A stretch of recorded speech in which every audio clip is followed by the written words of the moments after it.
Hello and welcome back to another Rugby World Cup team preview. Today we're going to be looking at Georgia and what their expectations are for this coming World Cup and what are going to be their targets. Before we get into today's video, please make sure you go ahead and leave a like on this video to show your support. Please as well make sure you go and comment and let me know your opinion at the end of the video.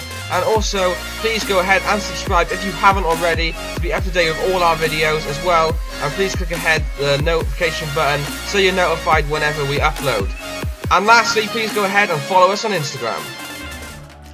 Okay, so as we all know, Georgia are a dark horse when it comes to rugby union, and they're also one of the most notable Tier 2 nations in the rugby universe.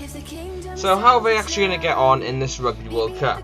Well, for those of you who don't know, Georgia are actually in Pool D, which contains Australia, Wales, Fiji and Uruguay.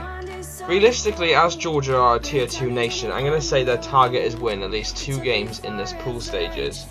I mean, obviously they will be aiming to beat Fiji and Uruguay in these pools, and then any other result against Wales or Australia is a bonus.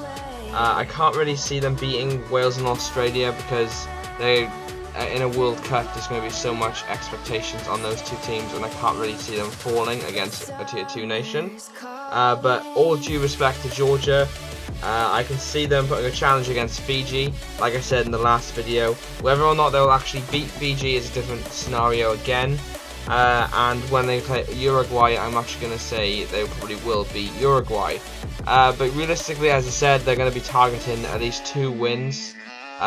Would be a success for Georgia, whereas 1 win would be, an average sort of result for them.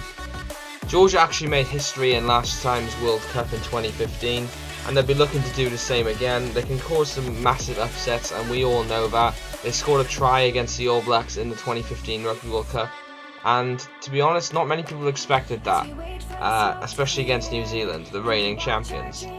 We know Georgia are capable of a hell of a lot. They have a good strength and depth, and they're mainly known for their scrummaging.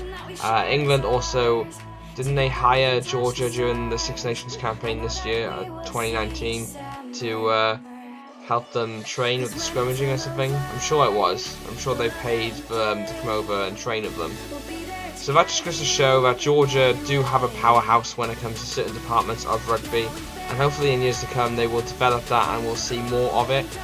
This Rugby World Cup is going to be really interesting for the Georgian team because they're going to be aiming for different results and different outcomes, and we're going to be seeing them against the proper professionals in the world of rugby. So it's something Georgia rugby really needs to develop its game, as well as to prove its point, because I know a lot of Georgians want Georgia to be in the Six Nations. So what bigger stage to do it than the Rugby World Cup? So just go out there and show what you can do. The only thing I want to really say though is I feel when it comes to the Rugby World Cup, I think it's a bit unfair on teams like Georgia. I think the Rugby World Cup would really benefit by having an extra group. That way then you could put like the top of Tier 2 nations into a group. So you say like you could have Georgia, you could have Fiji, Samoa and say Italy or Namibia or something all in the one group. So that would then there'd be more competition going on. There'd be better rugby rather than one dominant side destroying the other. And that way then as well, they'd have, the smaller nations would have a better opportunity to get out of the group and play on the bigger stages.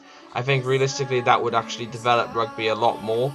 I mean, imagine being a Georgian supporter. I mean, I'm sure you guys would agree as well, but you would want to see Georgia in, say, the last of 32 or last of 16 or whatever in the Rugby World Cup. Like to actually see a smaller nation get out of the groups would be a massive deal for rugby, and I feel like that should be something that should be looked into.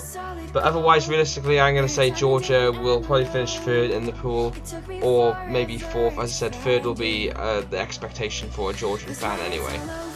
Okay, so without further ado, that is going to be the end of today's video. Please make sure you leave a like if you've enjoyed today's video, and what do you think as well of Georgia's expectations in this Rugby World Cup. Please let me know in the comments. It's great hearing from all of you.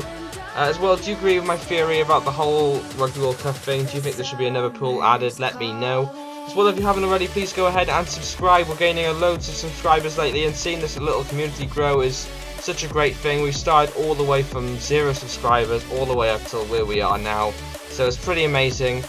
So if you're a rugby supporter or you just love sports in general, please go ahead and click that subscribe button and click the notification button as well to be notified when we upload. We're covering every single team in the whole rugby world every single Friday, and also in this one we're covering every single nation in the Rugby World Cup. So if your team hasn't been shown yet, please go ahead and subscribe and click the notification button so you'll be notified when your team is up as well.